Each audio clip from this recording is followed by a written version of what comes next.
India proudly कहता है कि हमारा 3.75 ट्रिलियन डॉलर की इकोनॉमी हो गया है, जो कि अपने आप में अब तक की हाईएस्ट अचीवमेंट है। साथ में इंडियन गवर्नमेंट कहती है कि हमारी रियल टाइम जो जीडीपी ग्रोथ रेट है 2022-23 के अंदर वो 7.2% रही है, जो कि एक और जहां भारतीयों के बारे में यह कहा जा रहा है कि भारत इतनी बड़ी जीडीपी बनता चला जा रहा है, 3.75 ट्रिलियन से ऊपर की हमारी इकोनॉमी हो गई है। दुनिया के अंदर जहां रिसेशन के अंदर इतने सारे देश की संभावनाएं सुनती हैं, जर्मनी रिसेशन में जा चुका है, उसी बीच में एक खबर आती है कि नहीं, इंडिया रिसेशन से बाहर चल रहा है, इंडिया में रिसेशन के चांसेस बहुत कम है। और उसी बीच में अगर आपको यह खबर निकल कर आ जाए कि इंडिया में जिनकी वजह से जीडीपी में बहुत बड़ा कंट्रीब्यूशन हो रहा है, वो लोग देश छोड़ करके या तो दुबई जा रहे हैं रहने के लिए या फिर वो सिंगापुर जा रहे हैं। ये खबर सुनने में आप लोगों को थोड़ा सा विस्मयकारी लगेगी कि क्या बात कर रहे हो, ऐसा भी है क्या?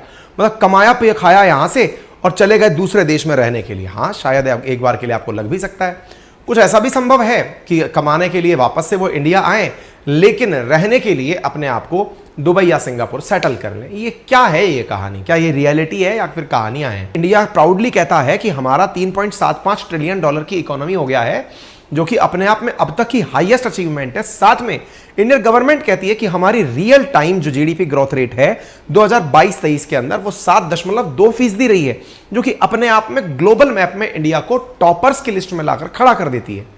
ये सुर्खियां जब हम मैच करते हुए आते हैं कि जीडीपी हमारी इतनी ऊपर, जर्मनी के पीछे पीछे चले आ रहे हैं, टॉप 5 में हम ऑलरेडी हैं, 2024 तक हम मोस्ट प्रोबेबली चौथी बड़ी जीडीपी बन जाएंगे, लेकिन फिर जीडीपी के पीछे पीछे हमारे सामने एक खबर निकल के आती है और वो सुर्खी बन जाती है। क्या बनकर आती है?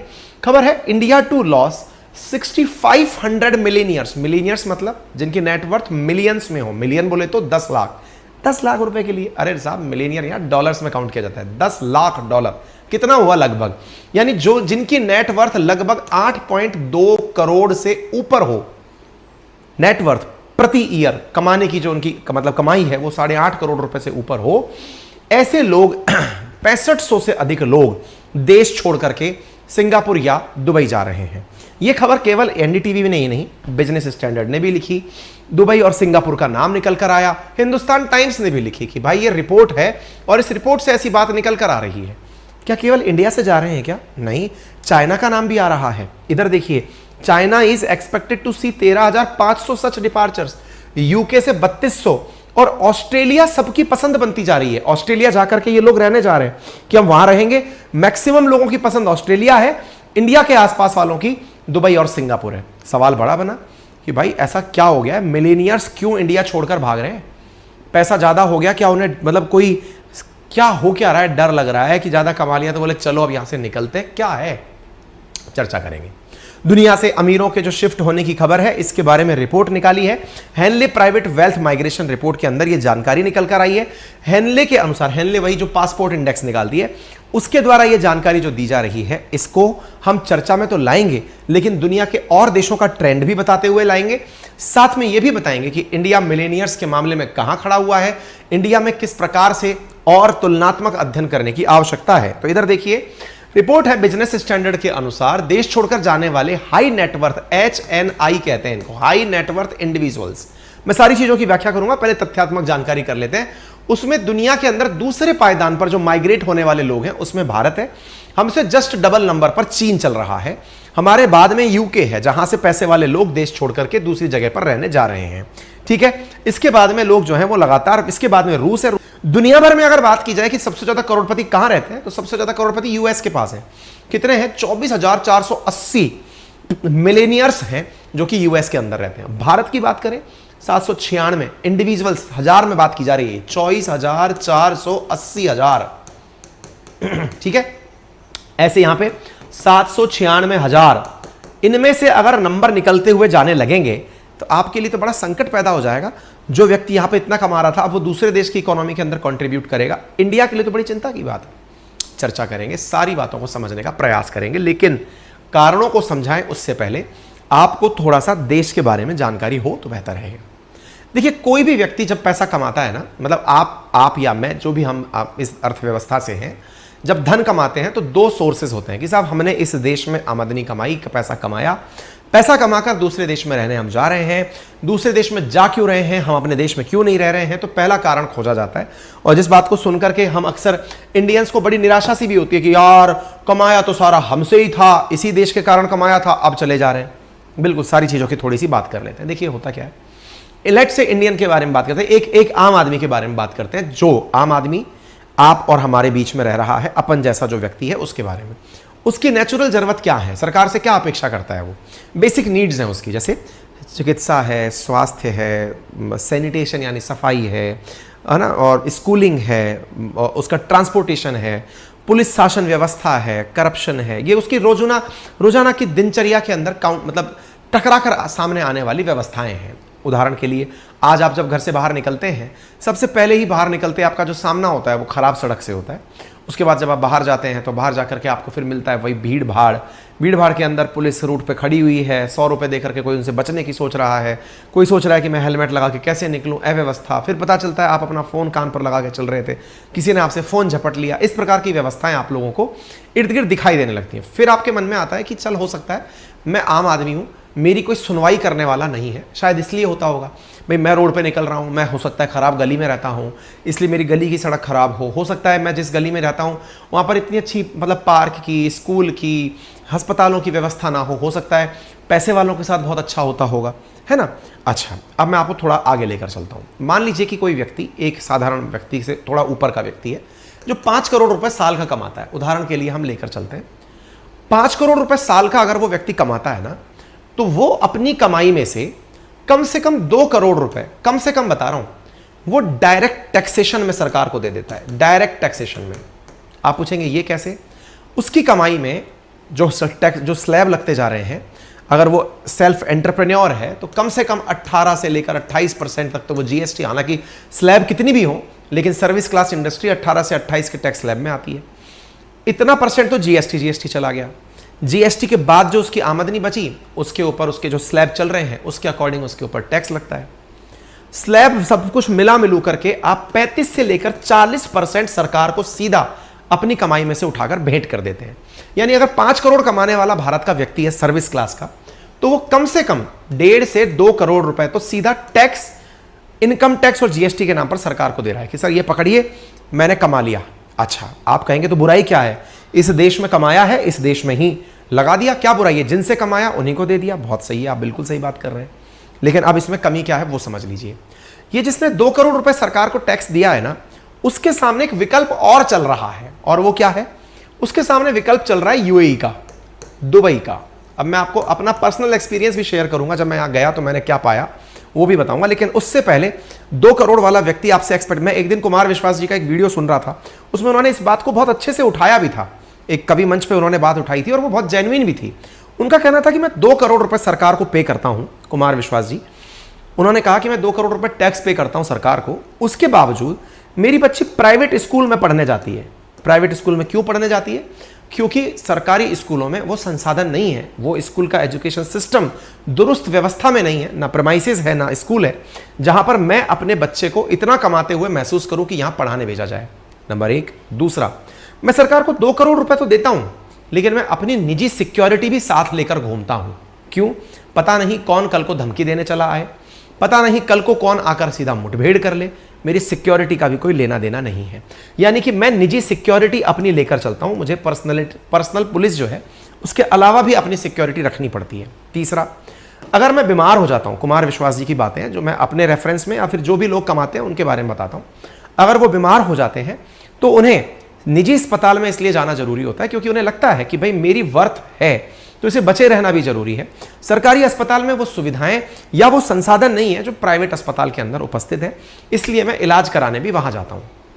अब सवाल बचता है कि अब अपने लिए मैंने क्या किया? तो अपने लिए सरकार से जो मुझे चीजें चाहिए थी, चिकित्सा, शिक्षा, सुरक्षा, उन सब चीजों के अंदर तो मुझे अपनी अपनी व्यवस्थाएं करनी पड़ी। तो ये पैसा मैंने अल्टीमेटली दिया किस लिए?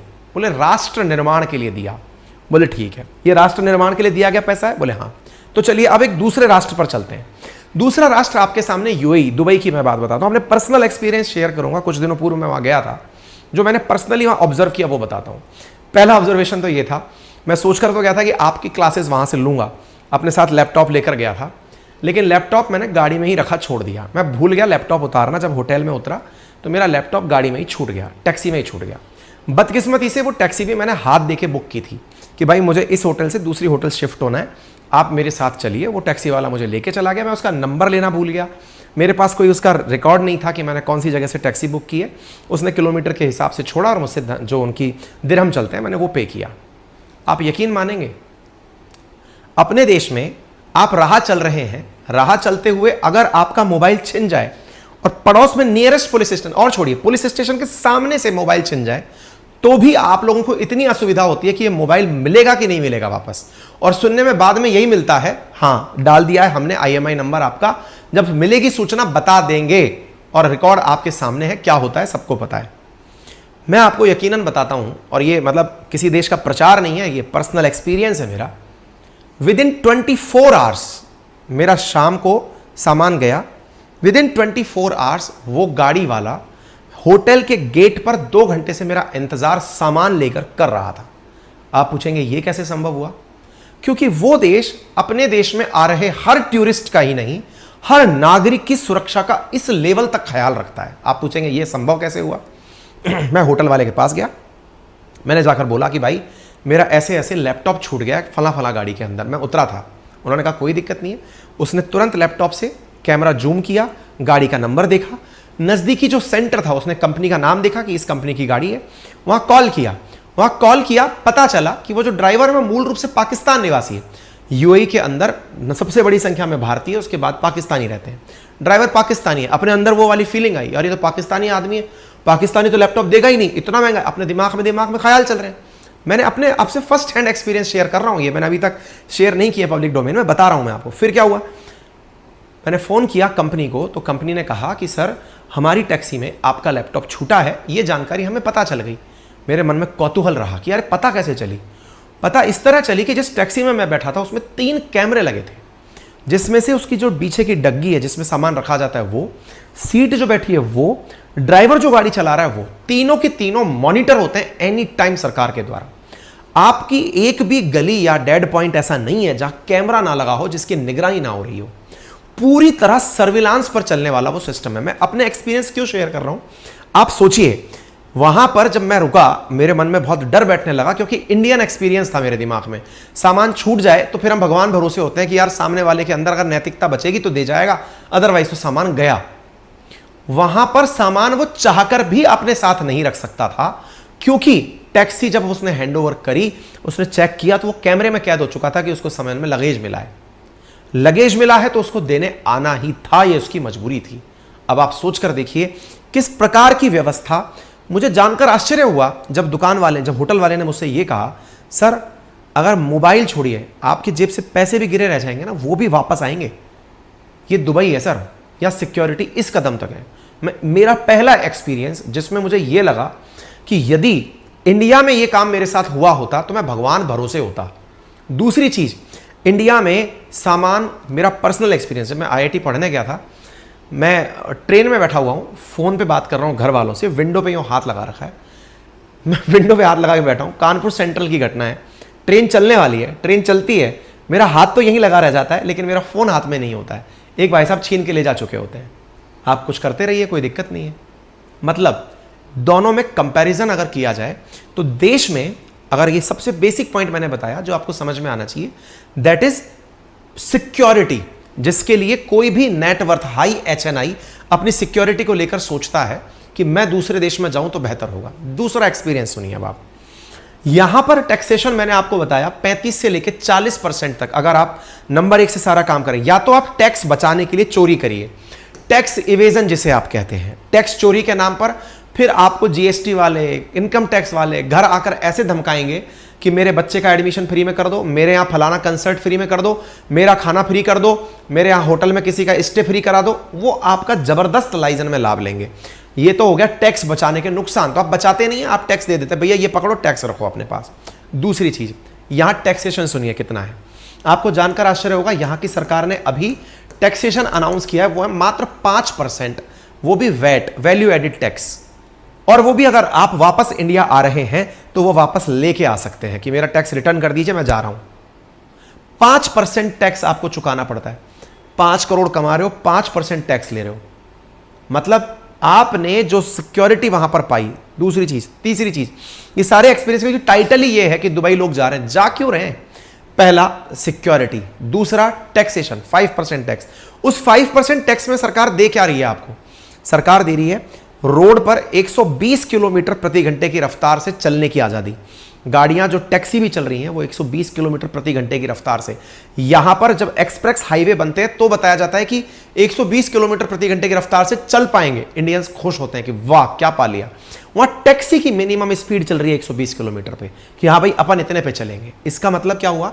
वो जो आपको सुविधाएं दे रहे हैं उसमें सड़कें हैं, सुरक्षा है, टैक्सेशन है, और सबसे इंपॉर्टेंट, अगर आपने 5 करोड़ ले जाकर वहां इन्वेस्ट कर दिया, इन्वेस्ट काय में किया? आपने जाकर वहां पर एक फ्लैट खरीद लिया, जो कि वहां पर बड़ा कॉमन है।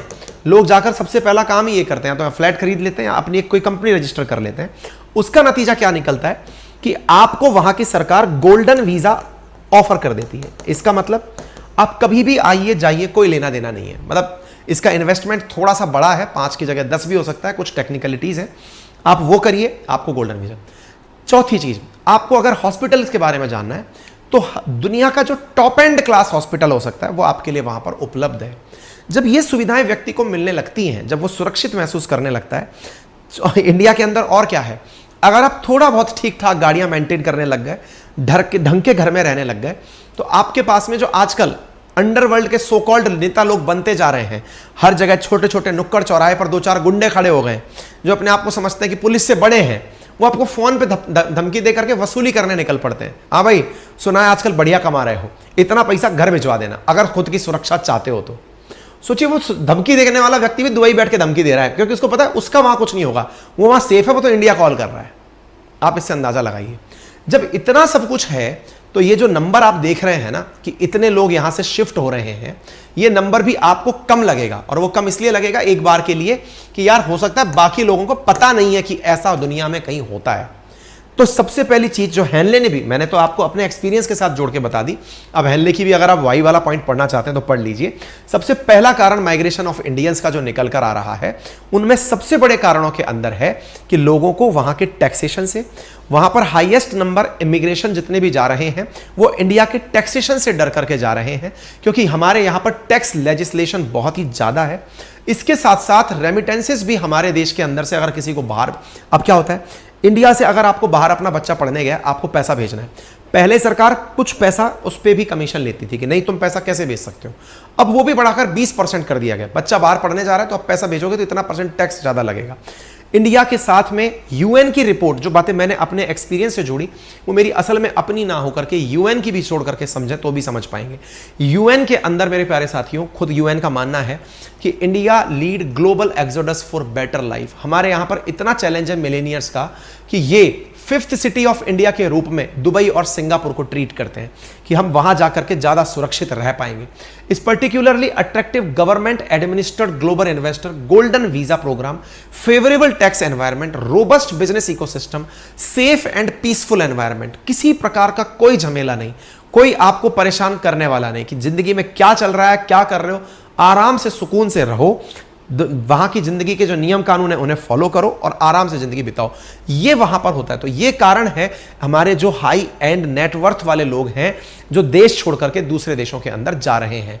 सीईओ ऑफ हेनले पासपोर्ट का कहना है कि ये आने वाले समय में रुकने वाला नहीं है, ये नंबर और ज्यादा बढ़ेगा। अब आपके दिमाग में सवाल बनेगा, सर ये चीजें तो आपने बताई एक डेवलप्ड कंट्री की जिसके अंदर इतना पैसा है, पर कैपिटा इनकम इतनी ज्यादा है, इसलिए सुविधाएं वहां पर दी जा सकती हैं। हमारे जैसे देश के अंदर जहां पर ऑलरेडी इतने सारे चैलेंजेस हैं, दुनिया की सबसे ज्यादा पॉपुलेशन हमारे पास है, ऐसी स्थिति में ये संभव कैसे होगा? अगर इंडियन गवर्नमेंट कल को सोच भी ले कि मुझे अपने लोगों को ये सब कुछ देना है तो दे कैसे पाएगी? बहुत सही सवाल है। इसके लिए यहां पर 2-4 ऑप्शंस दिमाग में निकलते हैं, और वो क्या है?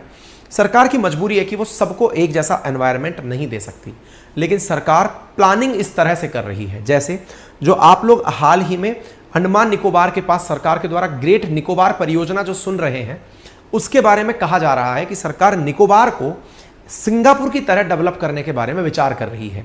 यानी इंडिया का कोई भी व्यक्ति इंडिया के ही एक आइलैंड निकोबार पर जाकर अगर रहने जाता है तो उसे टैक्सेशन में, उसे सिक्योरिटी में, उसे सर्विसेज में वो सारी सुविधाएं सिंगापुर स्टाइल में उपलब्ध कराई जाएंगी, ऐसा सुनने में आ रहा है। बाकी आपकी अपनी क्या राय है वो आप कमेंट बॉक्स में बता सकते हैं। मैंने तो अपने अनुभव जोड़ करके आपको इसमें बात बताई है।